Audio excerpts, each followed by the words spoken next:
साथियों, अब हम आगे चलते हैं अपने तीसरे क्लास की तरफ। क्लास 3 है और इसमें लर्निंग आउटकम है प्रिंट से परिचय। ये हमारा क्लास पठन से संबंधित है तथा इस क्लास की समावधि भी है 40 मिनट। तो इस क्लास में हमारा जो गतिविधि होने वाली है वो है बिग बुक से पठन। यहाँ पे हमें बच्चों को बिग बुक से पठन कराना है। बिग बुक की जो तैयारी और सामग्री हमें चाहिए, इसमें चाहिए हमें बिग बुक जो है शेर की गुफा। बिग बुक हमारे जो सिलेबस में हमें दी गई है वो 5 है। 5 बिग बुक है जिसमें एक शेर की गुफा है, चिड़िया और इस तरह से 3 और भी अन्य बिग बुक हैं। तो बिग बुक की कहानी को आप पहले से पढ़ लें। यहाँ पर आपके लिए तैयारी ये है कि बिग बुक की कहानी को आप पहले से पढ़ लें।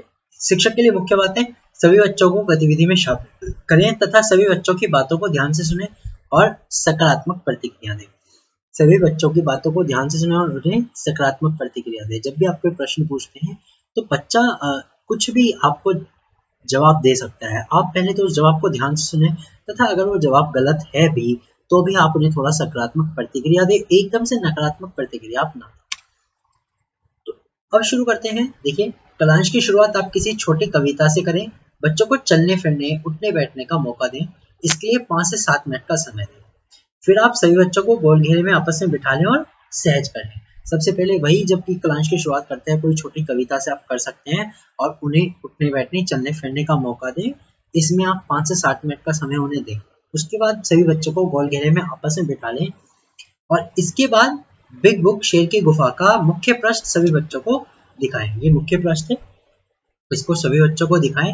आप इस प्रकार से खड़े हो कि बिग बुक का मुख्य पृष्ठ बच्चों की ओर हो। आपको ये इस तरह से दिखाना है कि बिग बुक का मुख्य पृष्ठ सभी बच्चों को आराम से दिख सके। अब आप बच्चों से बिग बुक के मुख्य पृष्ठ में दिख रहे चित्र और कहानी के शीर्षक के बारे में बातचीत करें एवं अनुमान लगाने को कहें। आप प्रश्न कर सकते हैं, आपको यहाँ क्या क्या दिख रहा है, आपको क्या लगता है इस कहानी में क्या होगा, आदि। अब देखिए, जब भी मुख्य प्रश्न बच्चे देखेंगे तो आप उनसे यहाँ पर बहुत सारे सवाल कर सकते हैं कि यहाँ पर चित्र आपको किस किस चीज का चित्र दिख रहा है। बच्चे बहुत सारे जवाब दे सकते हैं, जैसे ये हमें सियार दिख रहा है, पेड़ दिख रहे हैं, बादल दिख रहे हैं, घास दिख रही है, एक गुफा दिख रही है, पत्थर दिख रहे हैं। तो बहुत सारे जवाब बच्चों से आते हैं। और अब आप बताएं कि कहानी का नाम है शेर की गुफा। इस बुक का क्या नाम है? शेर की गुफा। तो अब आप कहें, अब आप बच्चों से कहें कि आपको क्या लगता है कि इस कहानी में क्या होगा। तो बच्चे अलग अलग जवाब देंगे, तो आप उन्हें सकारात्मक प्रतिक्रिया दें।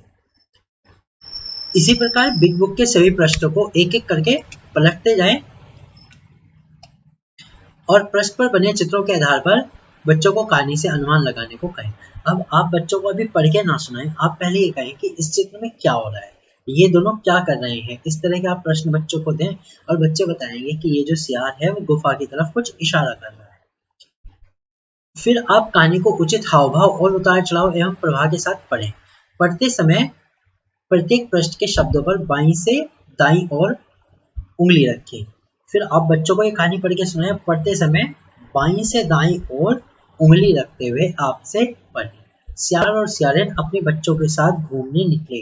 उन्हें एक गुफा दिखाई दी। बिग बुक से पूरी कहानी को इसी प्रकार पढ़कर सुनाएं। फिर आप सभी पृष्ठों को धीरे धीरे से पलटें और बच्चे को यह समझने का मौका दें कि किताब को बाईं से दाईं ओर पढ़ते हैं और आगे पढ़ने के लिए पृष्ठ को पलटते हैं। फिर आप पूरी कहानी को आराम से पढ़कर सुनाएं और पढ़ते समय क्या करें आप कि अपनी उंगली को बाईं से दाईं ओर चलाएं। वे दोनों अपने बच्चों के साथ गुफा में रहने लगे। एक दिन उन्होंने एक शेर को गुफा की तरफ आते देखा। सियारिन ने उससे बचने का उपाय सोचा। वह जोर जोर से डरावनी आवाजें निकालने लगी। शेर डर गया। शेर को डरा हुआ देखकर बंदर बोला, डरो मत, वहां सियार और सियारिन है। आप जिस प्रकार से ये कहानी पढ़ेंगे, अब बच्चों से पूछ सकते हैं कि चित्र में क्या हो रहा है, चित्र में आपको कौन कौन दिख रहा है। जैसे यहाँ बंदर दिख रहा है, आप इनके रंगों के बारे में, गिनती के बारे में भी आप उनसे पूछ सकते हैं कि आपको यहाँ कितने बंदर दिखाई दे रहे हैं, कितने पेड़ दिखाई दे रहे हैं। इस तरह के प्रश्न भी आप कर सकते हैं। फिर आप कहानी को आगे बढ़ाते जाएं कि बंदर बोला, चलो मैं तुम्हें गुफा में लेकर चलता हूँ। उन्हें आता देखकर सियार बच्चों से बोला, रो मत, बंदर शिकार लेकर आता ही होगा। सियार ने चालाकी दिखाई और बोला कि बंदर जो है शिकार लेकर आता ही होगा। यह सुनते ही शेर डरकर भाग गया। यह सुनते ही शेर डरकर भाग गया। ये कहानी आप बच्चों को पढ़कर सुनाएं।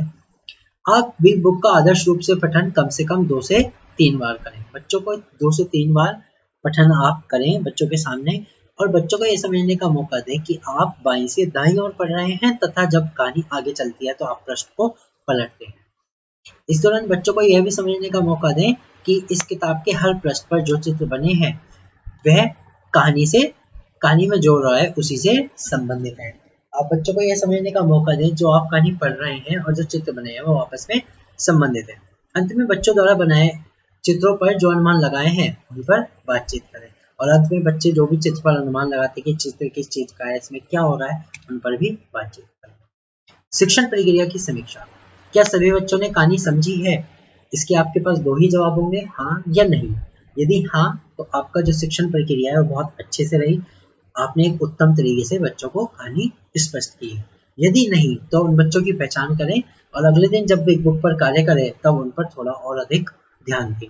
यदि सभी बच्चों को कहानी समझ में नहीं आई है, सभी बच्चे कहानी के बारे में नहीं बता पाते, तो आप उन पर थोड़ा सा और अधिक ध्यान दें अगली बार बिग बुक पर कार्य करते समय, और उन्हें थोड़ा और ज्यादा प्रोत्साहित करें। ज्यादा से ज्यादा प्रश्न उनसे पूछें, कहानी से संबंधित चीजें उनसे पूछें और उन्हें और ज्यादा प्रोत्साहित करें।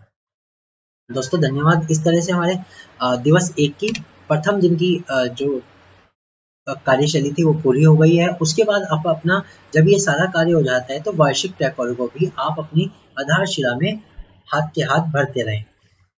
ये वार्षिक ट्रैकर आधारशिला में अंतिम पृष्ठों में दिया गया है, ये प्रथम पृष्ठ पर दिया गया है, और सप्ताह 1 के दिवस 1 पर आप निशान लगाएं। देखिए तीनों कलांशों के लिए है, क्योंकि हमारी तीनों कलांशों की गतिविधि हो गई है तो आप इस पर निशान लगाएं। निशान लगाने से पहले जिस दिन आपने ये सप्ताह शुरू किया था तब से आप यहाँ पर दिनांक डाल सकते हैं, तथा जिस दिन ये खत्म होगा उस दिन की भी आप दिनांक जरूर लिखें। वीडियो को पूरा देखने के लिए आपका धन्यवाद। अगर आप हमारे चैनल पर नए आए तो प्लीज़ चैनल को सब्सक्राइब करें। अगर वीडियो अच्छी लगी है तो शेयर करें और वीडियो को लाइक जरूर करें। आप अपने सुझाव कमेंट में लिख सकते हैं। आपको किस प्रकार की वीडियो और चाहिए वो भी आप लिख सकते हैं, और अगर कोई फीडबैक है तो वो भी जरूर प्लीज़ दें, क्योंकि वीडियो को अच्छी क्वालिटी हम तभी दे सकते हैं जब हमें फीडबैक प्रोवाइड होंगे। Thank you so much.